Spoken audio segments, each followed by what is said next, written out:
Assalamualaikum warahmatullahi wabarakatuh. Kembali kita masih melanjutkan materi dari pengantar hukum bisnis yang sudah saya uraikan sebelumnya. Sekarang kita masuk ke materi sumber-sumber hukum ekonomi dan hukum bisnis. Yang pertama, perundang-undangan. Perundang-undangan di sini baik yang tertulis maupun yang sengaja diciptakan oleh pihak yang berwenang untuk mengatur kehidupan masyarakat termasuk dalam bidang ekonomi dan bisnis. Nah, dalam konteks perundang-undangan tentu saja ini mengikuti hierarki perundang-undangan di Indonesia, urutan perundang-undangan Indonesia yang dimulai dari yang pertama yaitu Undang-Undang Dasar 1945, kemudian yang kedua TAP MPR, yang ketiga Undang-Undang, yang keempat Peraturan Pemerintah Pengganti Undang-Undang atau Perpu, yang kelima Peraturan Pemerintah, yang keenam Peraturan Presiden, yang ketujuh Peraturan Daerah, yang kedelapan mungkin ada surat edaran, surat keputusan, dan lain sebagainya. Dan yang terakhir ada Perdes atau peraturan desa. Nah, dalam perundang-undangan ini semua harus dipatuhi, yang jelas harus dipatuhi oleh seluruh pelaku ekonomi dan pelaku bisnis di Indonesia, yang begitu banyak undang-undang yang harus dipatuhi. Nah, dalam mencegah timbulnya tumpang tindih peraturan perundang-undangan yang akan dipakai bila terjadi suatu permasalahan dalam hukum bisnis, maka dikenal tiga adagium hukum. Yang pertama yaitu adagium lex specialis derogat legi generalis. Artinya hukum yang khusus dapat mengalahkan hukum yang umum. Hukum yang khusus itu misalnya kita contohkan antara KUH Perdata dengan KUHD.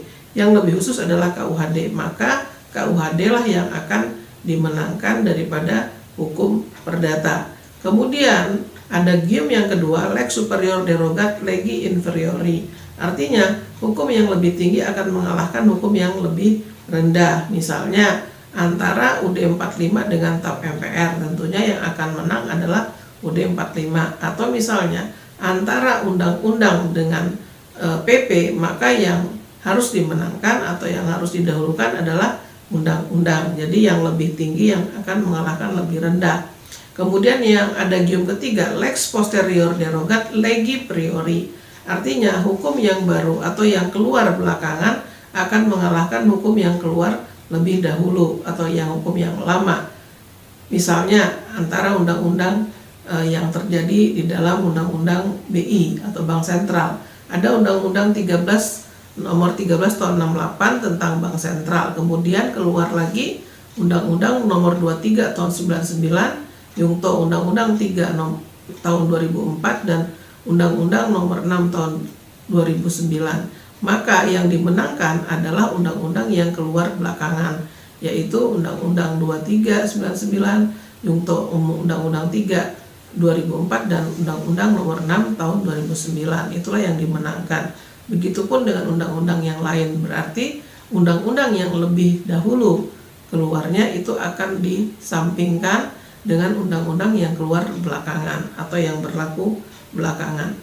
Nah, sumber hukum ekonomi ya yang tadi terkait dengan peraturan perundang-undangan baik hukum ekonomi atau hukum bisnis, itu ada yang sudah dikodifikasi dan ada yang tidak terkodifikasi. Yang sudah terkodifikasi artinya undang-undang yang telah dibukukan secara sistematis dan lengkap. Ada KUHD ya atau Wetboek van Kophandel dan ada KUH Perdata atau Bernelik Wetboek. Nah, sedangkan undang-undang yang tidak terkodifikasi ini tersebar dalam berbagai macam peraturan perundang-undangan. Ada undang-undang nomor 3 tahun 82 tentang wajib daftar perusahaan misalnya, ada undang-undang nomor 40 tahun 2000 tentang PT, kemudian ada undang-undang nomor 7 tahun 92 Yungto, Undang-Undang 10 tahun 98 tentang perbankan, Undang-Undang nomor 8 tahun 95 tentang pasar modal, kemudian ada Undang-Undang nomor 8 tahun 99 tentang perlindungan konsumen dan lain sebagainya. Ya, kemudian sumber hukum yang kedua dari hukum ekonomi dan hukum bisnis yaitu perjanjian. Perjanjian atau kontrak ini mempunyai kekuatan hukum yang sama dengan perundang-undangan. Artinya, perjanjian yang dibuat oleh para pihak tertentu dapat dijadikan dasar hukum bagi pihak yang membuatnya.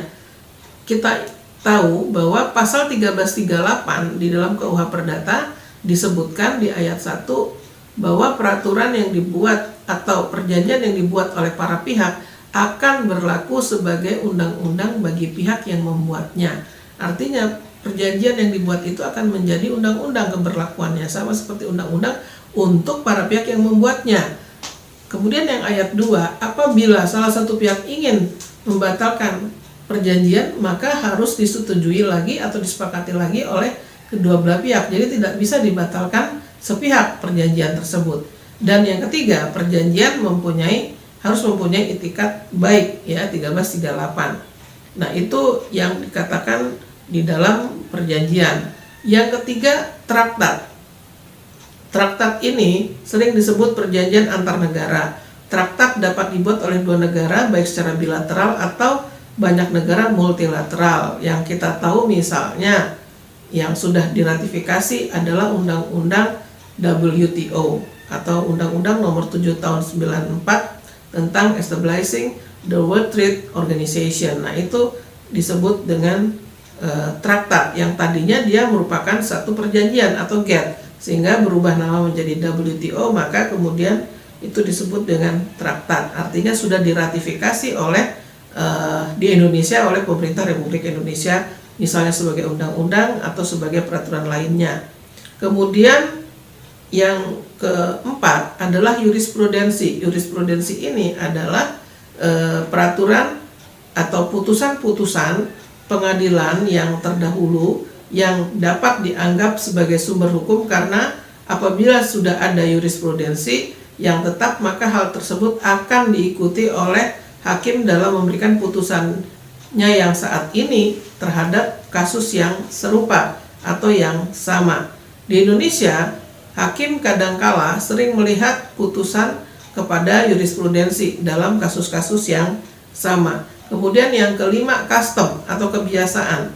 Kebiasaan ini juga dilihat dari kultur budaya masyarakat setempat. Misalnya di Lampung, Provinsi Lampung itu dikenal dengan kawin lari, sementara di provinsi lain tidak dikenal kawin lari. Maka kawin lari di Lampung tidak dapat disalahkan atau tidak dapat dihukum para pihaknya.